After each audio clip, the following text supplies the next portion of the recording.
Nilaman ng apoy ang isang tindahan ng LPG sa Parañaque City.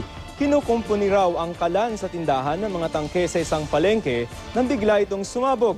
Ilan pang tindahan na sasakyan ang nadamay sa sunog. May report si Jamie Santos.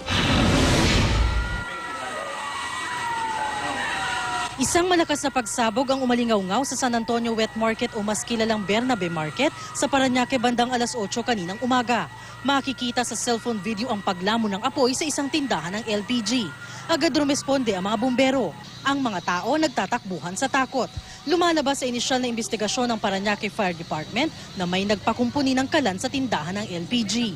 Nung kinumpune, tinesting daw, ini-on. Siyempre pag on ng fire, siguro hindi pa ayos yung kalan, pumutok siya isa lang.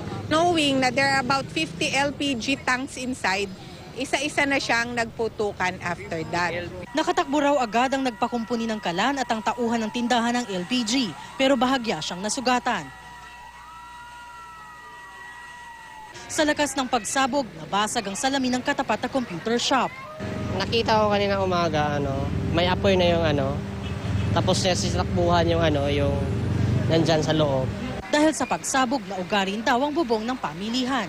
Nawalan din ng kuryente sa buong barangay San Antonio. 7 iba pang tindahan at maging ang nakaparadang SUV, motorsiklo, nadamay. Ano papapanagutin niya yun? Definitely, kasi sila naman nakadamage yan Kasalanan nila yon Pagbebenta at pag-refill lang daw ang permit ng tindahan ng LPG. Kaya mali raw na nagkumpuni ito ng kalan.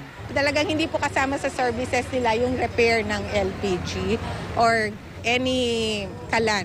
Kapag daw napatunayan ng lokal na pamahalaan na may pananagutan ng nasabing LPG retail store, pabawiin ang permit nito.